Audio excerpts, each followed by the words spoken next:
गुरुजी मेरा एक प्रश्न है, हालांकि मैंने बहुत 2-3 विद्वानों से भी किया था, उन्होंने अपने अपने तर्क इस पे दिए हैं, बस आपके श्रीमुख से मैं सुनना चाहता हूँ।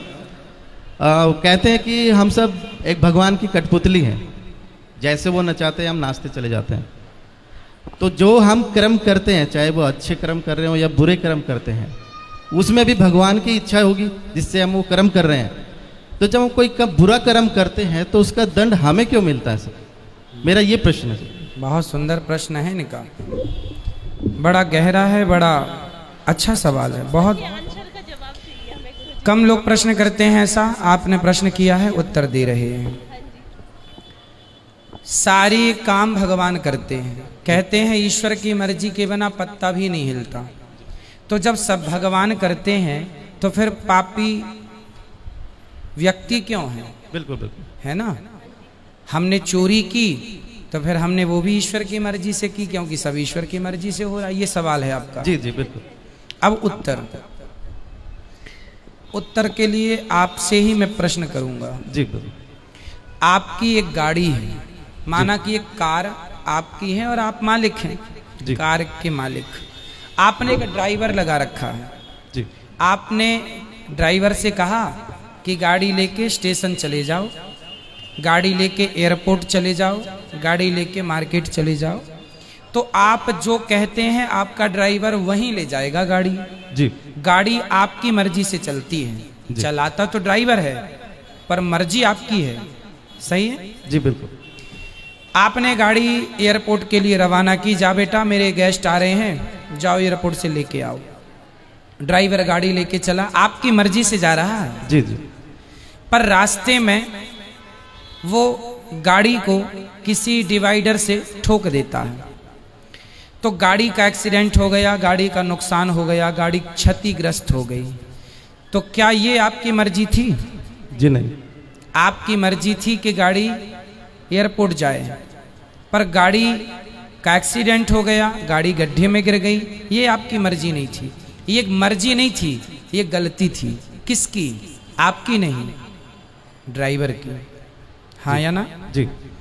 ड्राइवर के पास दोनों थे, एक्सीलेटर भी था और ब्रेक भी था। क्यों नहीं हिसाब से गाड़ी चलाया? क्यों डिवाइडर पर ठोक दिया? आपकी गाड़ी आपकी मर्जी से चलती है, पर जब उसका नुकसान होता है तो वो आपकी मर्जी नहीं होती है ना, वो लापरवाही होती है। उसी प्रकार ये संसार भगवान की ओर से चल रहा है, मालिक भगवान है, हम लोग केवल ड्राइवर हैं। हमारे पास ईश्वर ने विवेक दे रखा है। आपको पता है कि आपको गुलाब की सैया पर तो सोना है, आप कहीं गुलाब होंगे तो आप जाके उस गुलाब के ऊपर बैठ भी सकते हैं, खड़े भी, पर कांटों का ढेर होगा तो आप नहीं खड़े होंगे। आपको पता है कि ये गुलाब है, ये कांटा है, आपको समझ है कि सही है, ये गलत है। जब आपको समझ है तो आपने अपनी समझदारी से अपने मन को रोका क्यों नहीं गलत काम से? ईश्वर की मर्जी से संसार चल रहा है, आप और हम सबकी मर्जी में ईश्वर की मर्जी है। पर हम जो गलत निर्णय लेते हैं उसके लिए ईश्वर ने हमें स्वतंत्र, गाड़ी आपकी है, मालिक आप हैं, लेकिन ब्रेक एक्सीलेटर आपने ड्राइवर को सौंप रखा, भाई जहां जरूरत पड़े दबाते रहना।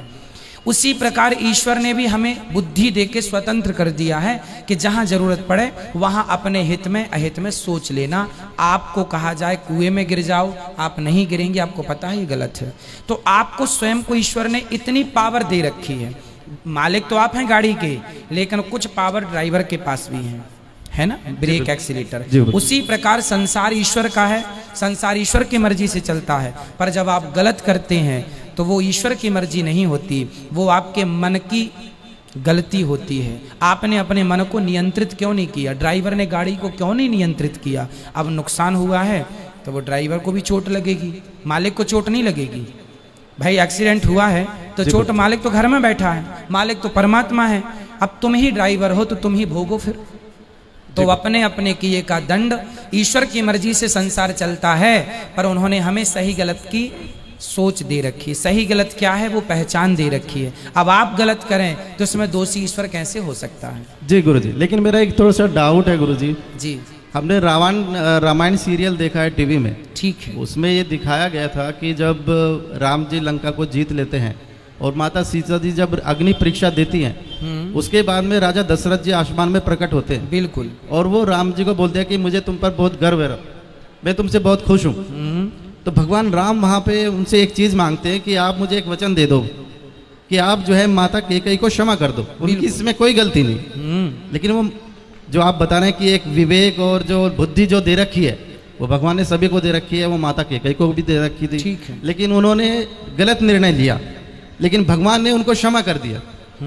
तो मैं ये कहना चाह रहा हूँ कि जब भगवान उनको क्षमा कर सकते हैं तो हम लोगों को क्यों नहीं क्षमा कर? हाँ, करते हैं, आपको भी करते हैं, हमें भी करते हैं। कब करेंगे?